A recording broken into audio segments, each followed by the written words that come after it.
बिस्मिल्लाहिर्रहमानिर्रहीम। जैसे आपको थोड़ा सा आइडिया है कि मैंने न्यूरोप्लास्टिसिटी के ऊपर जो है वो एक सीरीज़ ऑफ वीडियोस बना रहा हूँ। उसमें हम डिस्कस कर रहे हैं कि न्यूरोप्लास्टिसिटी है क्या और वो कैसे इम्पेयर कैसे होती है या उसको हम बेहतर कैसे कर सकते हैं। देखिए, मैंने आपको दोबारा से एक रीकैप कर देता हूँ कि देखिए, न्यूरोप्लास्टिसिटी ब्रेन की वो खूबी है कि जिसमें ब्रेन अपने आप को एडजस्ट करता है, यानी कि जिस तरह के आप काम करते हैं ब्रेन आपको उसी तरह का उसका माइंडसेट बना देता है, उसी तरह के आपके फंक्शन आना शुरू हो जाते हैं। तो इस खूबी को हम न्यूरोप्लास्टिसिटी कहते हैं, यानी कि ब्रेन इस काबिल है कि उसमें आप चेंजेस ला सकते हैं और किसी भी टाइम आप चेंजेस ला सकते हैं। अब होता क्या है कि जो चेंजेस हम लाना चाह रहे होते हैं उसके बीच में कुछ फैक्टर्स आ जाते हैं जिसकी वजह से हम वो चेंजेस अपने अंदर नहीं ला पाते। फॉर एग्ज़ाम्पल, मैं ये चाह रहा हूँ कि मेरी लर्निंग बहुत अच्छी हो जाए, तो लर्निंग के लिए मुझे वो कौन से काम ऐसे करने होंगे जिससे न्यूरोप्लास्टिसिटी बढ़ेगी और फाइनली मेरी लर्निंग भी बढ़ेगी। लेकिन उसके बीच में कुछ ऐसे फैक्टर्स भी होते हैं जिसकी वजह से आपकी न्यूरोप्लास्टिसिटी कम हो जाती है और आपकी ऑब्वियसली लर्निंग है, मेमोरी है, फोकस है, इस तरह की चीज़ें आप में कम हो जाती हैं। तो आज मैं एक ऐसा फैक्टर आपको बताने जा रहा हूँ जिसकी वजह से आपकी न्यूरोप्लास्टिसिटी इम्पेयर होती है, ख़त्म होती है, तबाह होती है, कमज़ोर हो जाती है। और ऑब्वियसली जब आप में न्यूरोप्लास्टिसिटी की कमी होगी तो आपके बहुत से फंक्शन डाउन हो जाएंगे। अब वो फैक्टर क्या है? सबसे बड़ा, अक्सर मैं इसके ऊपर बात भी करता रहता हूँ, वो स्ट्रेस है, और specially chronic stress. Chronic stress का मतलब ये होता है कि अगर आप मुसलसल स्ट्रेस में रह रहे हैं, like since few weeks and even months, तो अगर आप ज़्यादा अरसे से स्ट्रेस के अंदर रह रहे हैं तो ऐसी स्ट्रेस को हम क्रॉनिक स्ट्रेस कहते हैं। और क्रॉनिक स्ट्रेस आपकी न्यूरोप्लास्टिसिटी के लिए इंतहाई लीथल है। वो कैसे?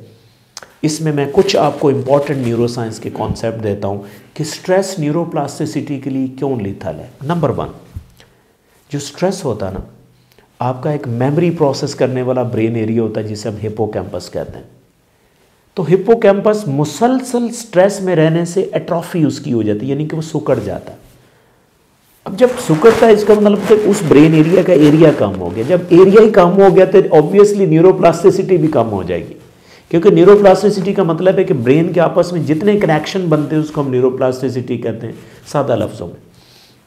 तो क्रॉनिक स्ट्रेस की मौजूदगी में, जब क्रॉनिक स्ट्रेस आपको पता ज़्यादा होता है तो कॉर्टिसोल बहुत ज़्यादा रिलीज़ होता है, जो स्ट्रेस हार्मोन होता है। मुसलसल स्ट्रेस में रहने की वजह से स्ट्रेस हार्मोन ज़्यादा होगा, जिसकी वजह से आपका हिप्पोकैम्पस श्रिंक होगा।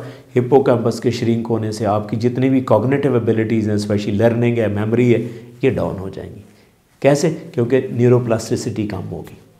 अब नंबर 1 ये फैक्टर था कि आपका हिप्पोकैम्पस श्रिंक हो जाता है। नंबर 2 पे जो इम्पॉर्टेंट चीज़ है वो ये है कि ज़्यादा स्ट्रेस रहने से आपके ब्रेन के अंदर इन्फ्लेमेशन होना शुरू हो जाती है।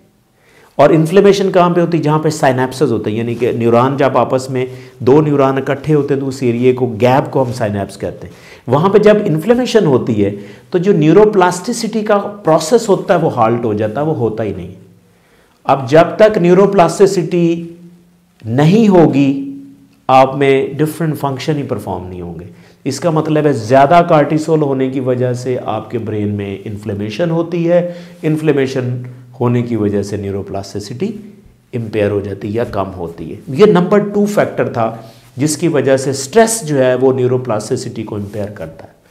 इसके बाद नंबर 3 फैक्टर मैं आपको बताऊं कि हाई लेवल ऑफ स्ट्रेस जो है वो कैसे आपकी न्यूरोप्लास्टिसिटी को डैमेज करता है। देखें, नंबर 1 मैं आपको बताऊं कि सबसे पहले जब ज़्यादा स्ट्रेस होता है ना तो आपका एक ब्रेन एरिया होता है जिसे हम एमिग्डाला कहते हैं, वो हाइपर एक्टिव हो जाता है। आपको मैं बताता चलूँ कि एमिग्डाला एक ऐसा ब्रेन एरिया जो स्ट्रेस को रिस्पॉन्ड करता है और हाइपर एक्टिव होता है। जब वो हाइपर एक्टिव होता है तो उसकी हाइपर एक्टिविटी की वजह से ब्रेन का एक दूसरा एरिया होता है जिसे हम प्री फ्रंटल कॉर्टेक्स कहते हैं, जो एग्जेक्टिव फंक्शन या डिसीजन मेकिंग या फोकस में इन्वॉल्व होता है, तो उसके ऊपर इफेक्ट आता है। वो कम एक्टिव होता है। जब वो कम एक्टिव होता है तो आप फोकस नहीं सही कर पाते। देखिए, न्यूरोप्लास्टिसिटी में सबसे इम्पॉर्टेंट जो फंक्शन होता है ना वो फोकस का होता है। अगर आपका फोकस वीक है तो आप में न्यूरोप्लास्टिसिटी नहीं होगी।